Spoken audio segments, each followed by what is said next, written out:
Step into the unknown with today's mysterious episode of the Arcane Archives. We're about to unlock a hidden door. Yes. Leading to a secret chamber of knowledge. That's right. The whispers speak of an ancient wisdom, a tradition veiled in shadow and intrigue, a system that claims to unveil the very blueprint of existence. Indeed. Tonight, we delve into the enigmatic realm of the Kabbalah. Yes. And specifically the Sefirot. 10 emanations. Yes. 10 spheres of divine energy, Uh-huh. interconnected like the threads of a cosmic tapestry. Right.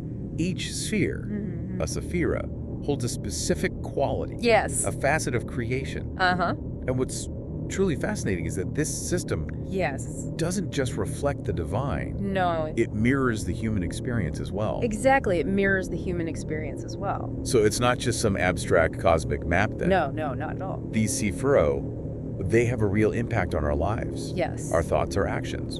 Imagine for a moment that every thought you have, Okay. every word you speak, Mm-hmm. every action you take Yes. sends ripples through this cosmic tapestry. I like that. Ripples through the cosmic tapestry. That's the power of the Sefirot. It bridges the gap between the spiritual and the material, Yes. connecting us to something far greater than ourselves. That's right. Far greater. Okay, you've definitely piqued my curiosity. Good. But how do we even begin to understand this complex system? Right. Where do we start? Well, I think a good place to start would be with Okay. the Tree of Life. Okay. Its roots delve deep into the unseen realms, while its branches reach out into the world we know. Yes. This tree, a symbol of growth and interconnection, Okay. visually represents the Sefirot, Okay. showing how these divine emanations flow and influence one another. A tree. Yes, Symbol of life itself. that's right. That seems fitting, given the profound nature of the Sefirot. I agree. So how are these 10 spheres organized within this tree?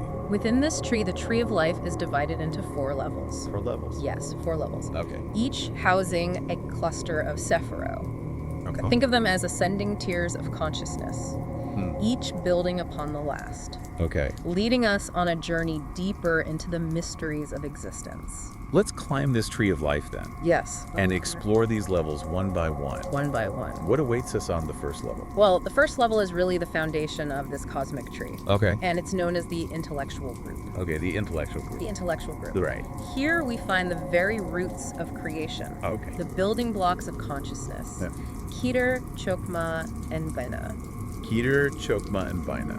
Crown, wisdom, and understanding. Crown, wisdom, and understanding. So Yeah. we're starting with the very essence of thought itself, That's right. the origins of intellect. That's a good way to put it. Okay. So, Keter, the crown, sits atop the Tree of Life, At the top. at the very top.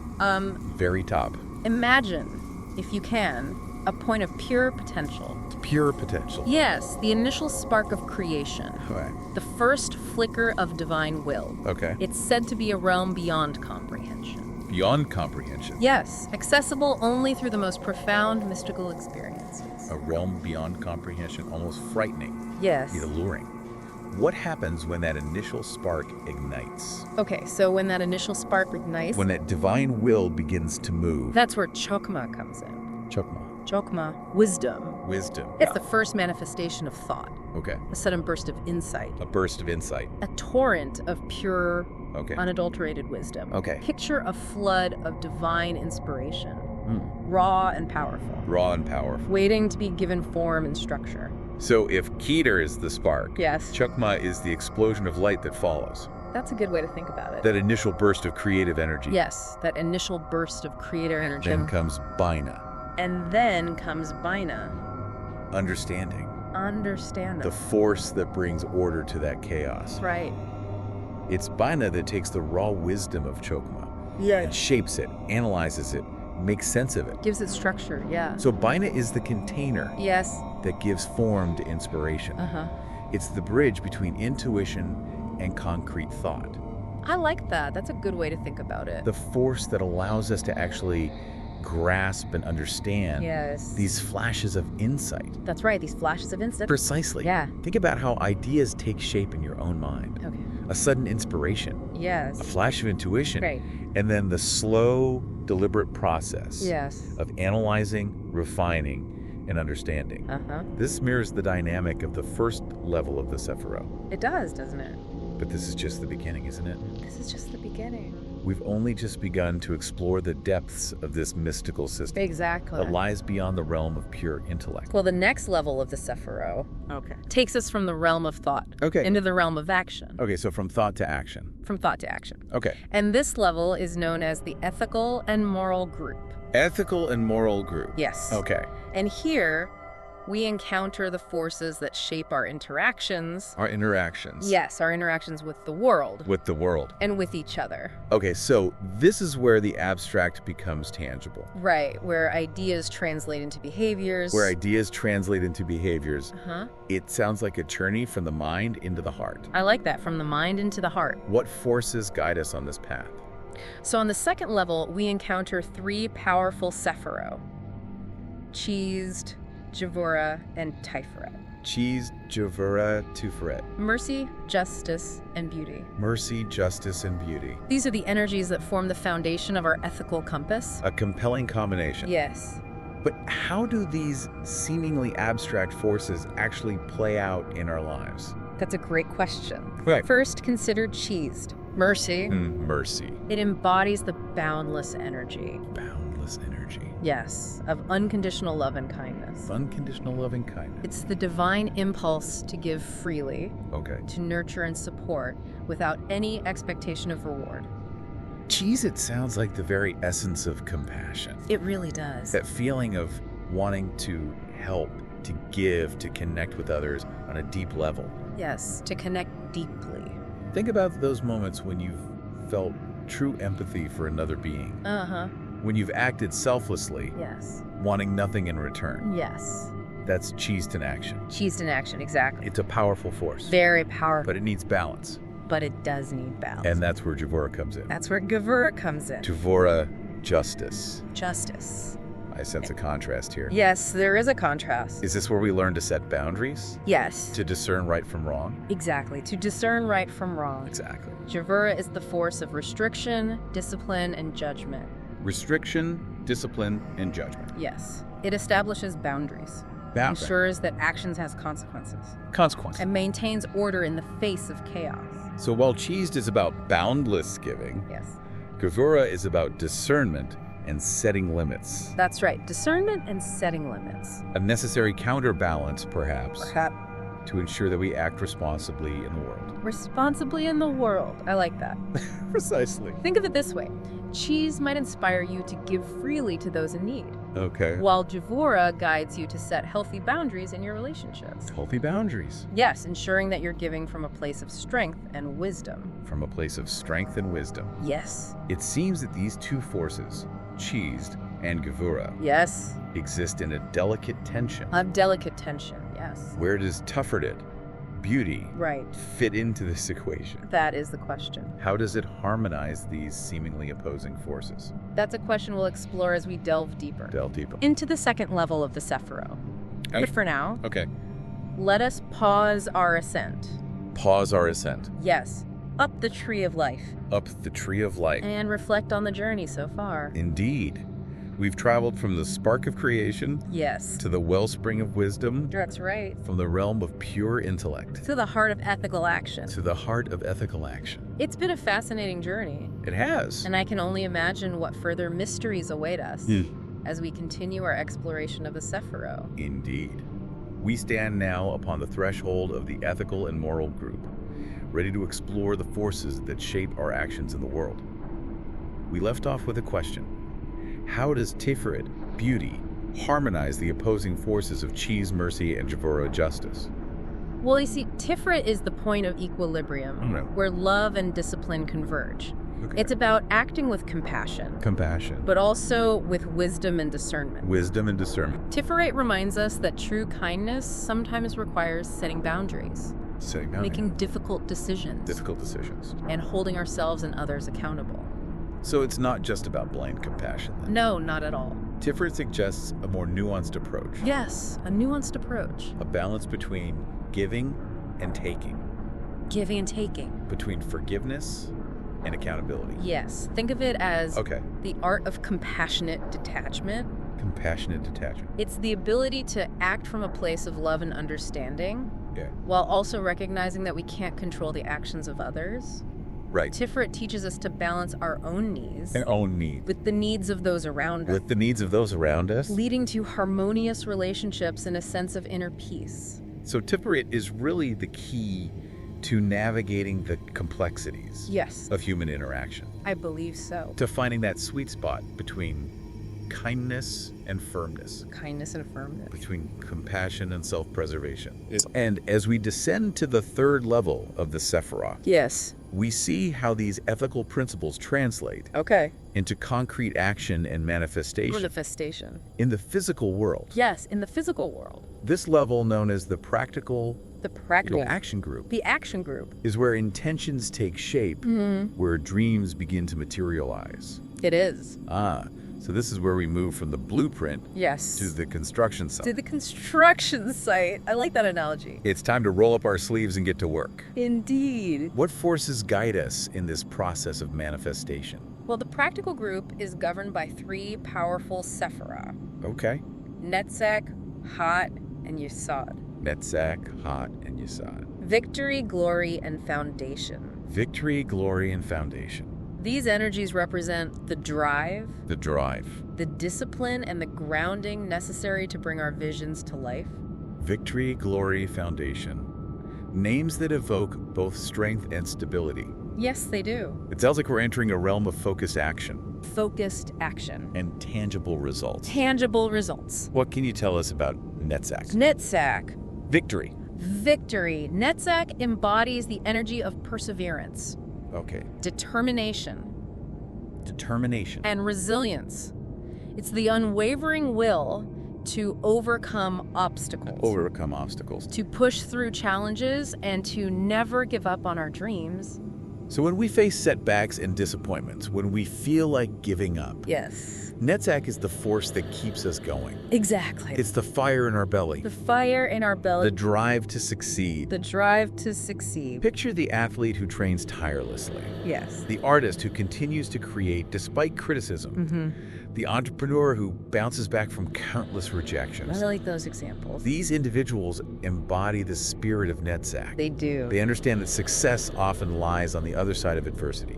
On the other side of adversity. It's inspiring to think that we all have this power within us. Yes, we do. This ability to tap into Netzach To tap into Netzach and push through our limitations. and push through our limitations. But willpower alone isn't always enough, is it? It's not always enough, no.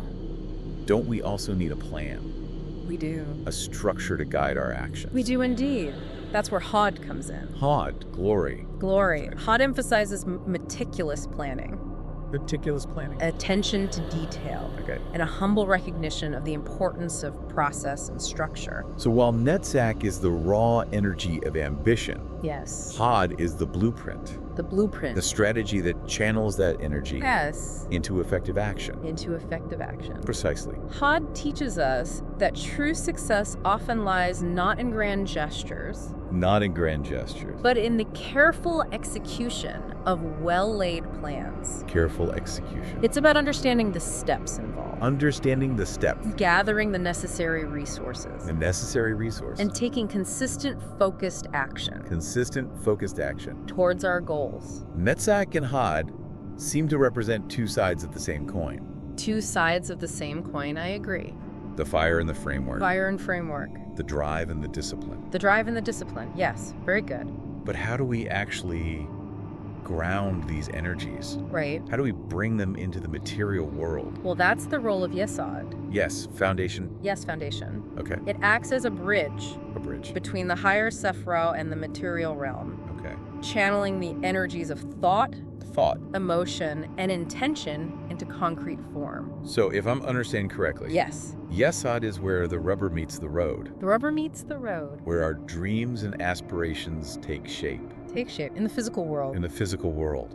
Yes, think of Yesod as the fertile ground where seeds are planted. A fertile ground. It receives the energy and guidance of the Sephirot above it, Sephirah above. providing the necessary nourishment and support Nourishment and for support. manifestation to occur. It's a powerful image, the seeds of our intentions. Being planted in the fertile ground of Yesod, That's right.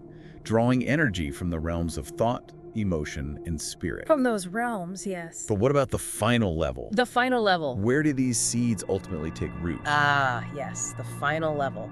We now approach the culmination of our journey, The culmination. the final destination on our exploration of the Sefirot. Okay. This fourth level, Okay. unlike the others, Okay. is not a group, Not a group. but a single powerful Sefirot.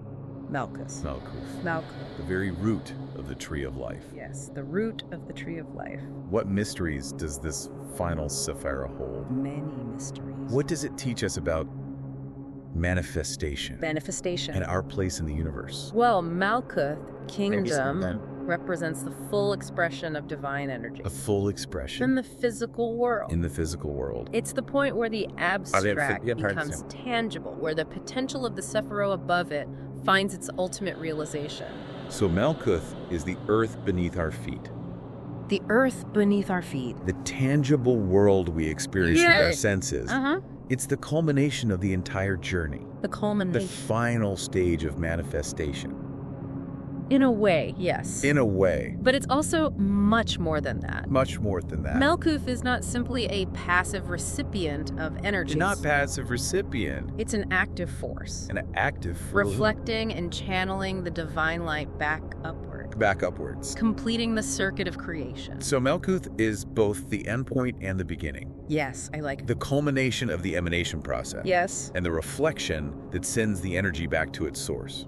precisely. It's a dynamic interplay, A dynamic interplay, a constant dance between the spiritual and the material. spiritual and material. And within this dance, we find ourselves not as separate Entities, entities. but as integral parts of the cosmic tapestry.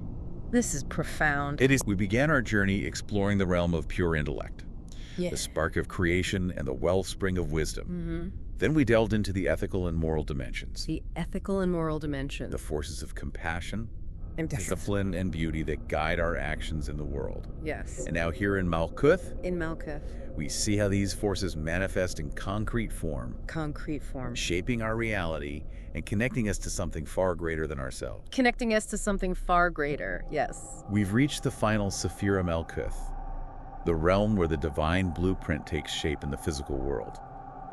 I'm struck by the idea that Malkuth isn't just an endpoint, but a mirror reflecting all the energies of the Sephirot back to their source. What does this reflection tell us about ourselves, about our role in this cosmic dance? Well, it suggests that we're not passive observers, but active participants in the unfolding of creation. Active participants. Each thought, each action, each choice we make sends ripples through this tapestry, contributing to the ever-evolving symphony of existence. So we're not just influenced by these cosmic forces, we're actually shaping them, We are. contributing to the very fabric of reality. To the very fabric of reality. It's both empowering and a bit daunting, isn't it? It is. It invites us to live with a heightened sense of awareness, Heightened awareness. recognizing the power and responsibility we hold as co-creators. When we align ourselves with the qualities of the Sefirot wisdom, compassion, discipline, perseverance, we become conduits for these divine energies, allowing them to flow through us and manifest in the world. So the Sefirot isn't just a mystical system to be studied. It's a way of life, A way of life. a path to personal growth and spiritual awakening. Consider this. You've been feeling stuck, lacking direction. Perhaps you're struggling to set boundaries in a relationship or to find the motivation to pursue a long-held dream. By understanding the Sefirot, you can identify which energies are out of balance in your life. So you're saying that if I'm feeling overwhelmed and lacking in self-discipline, maybe I need to cultivate more Gavura energy. Or if I'm struggling to connect with others, perhaps I need to tap into the boundless love of Cheesed. Exactly. The Sefirot provides a framework for self-awareness, a language for understanding the subtle forces at play within us and around us. By consciously working with these energies, we can create more balance, harmony, and fulfillment in our lives. As we conclude our exploration of the Sefirot, I'm left with a sense of awe and wonder. It's like we've glimpsed a hidden code, a blueprint for not just the universe, but for our own personal evolution. Remember that the journey doesn't end here. The wisdom of the Kabbalah unfolds in layers, revealing deeper truths the more we delve into it. Keep exploring, keep questioning, and allow the mysteries of the Sefirot to guide you on your path of self-discovery. We're signing off. Stay curious and join us for the next adventure.